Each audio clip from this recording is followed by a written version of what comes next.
Hi, this is Tate Hausman. I'm the director of the Vote Today Ohio project.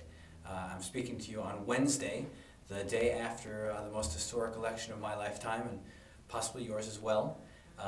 You don't need me to tell you the results, that Barack Obama is going to be the next president of the United States, that he won Ohio by a small margin, and thus the presidency.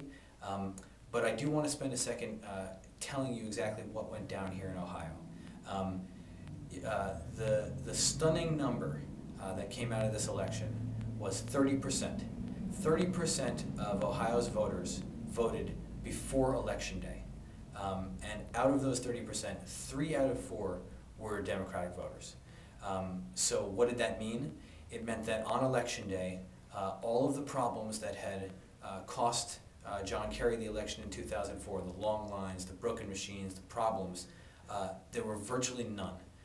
And so Democrats got to cast their ballots and have them counted without those problems. We, Vote Today Ohio, delivered thousands of voters to those early voting centers.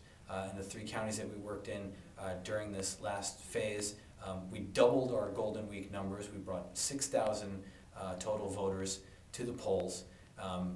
They directly stepped off our shuttles. Thousands more heard about early voting from us, probably double that, and got themselves to the polls. That's a major, major contribution to this victory. And so I want to share that with you folks who are not here in Ohio, who weren't able to experience it, so that you can feel that pride about it. And not just know that it was good, but actually feel it. The feeling that I think a lot of us have today, watching these results and basking in it, is a feeling of power, of reclaiming power. It's a good feeling, and it's something that we need to hold on to. In a couple weeks, when the giddiness of the news is gone, we should think back on today and remember what it was like, because that feeling of power, that's what we're going to need to get us through come 4 years when we need to re-elect Barack, or 2 years from now when we need to defend the Democratic Congress, or even a few months from now when we need to hold Barack accountable and organize and make sure that he lives up to his progressive ideals. Think back to today and remember what that powerful feeling was like when we said, yes we can, and it actually came true. Last night when I was watching the returns, there was a moment when I teared up, when tears rolled down my cheeks, when he used a line that he's used many times in the past, but for some reason it just struck me last night.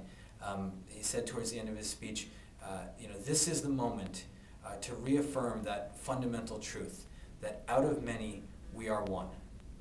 And to me, that's what Vote Today Ohio was all about. Out of the 600 donors and the 200 volunteers who came from out of state and out of the country, and the 40 people who made phone calls for us, and the 75 people who put us up in housing and fed us meals and lent us their car, out of all those hundreds of people came this one community with this one goal: to elect this man and change the history of the world. And we should all feel incredible pride about that. My instinct is to say thank you to all of those of you out there who are part of that community, but thank you is not really what I mean, because you didn't do this for me, and you didn't do it for Barack Obama. You did it for you, and you did it for your community and your future. And so what I want to say is I'm proud of us. That's what I want to say, is I'm proud of you, and I'm proud of me, and I'm proud of the work that we did together to make this really significant contribution. And I hope you feel that pride too, and I hope that pride stays with you, because in 4 years, or in 2 years, or in 3 months, we need to draw on that and to summon that up again to fight the next fight. And I hope that doesn't come too soon. But when that day comes, I hope that it comes, and I can stand alongside you and the other folks in Vote Today Ohio's community. We can stand shoulder to shoulder and face that next challenge and overcome that next challenge, because I can't think of a better, more talented, more generous, more inspirational group of volunteers and donors and supporters than all of you out there. So, for now, just enjoy the sound of President Barack Obama. Sounds pretty good to me. And when the time is right, let's do it again. So thanks and goodbye.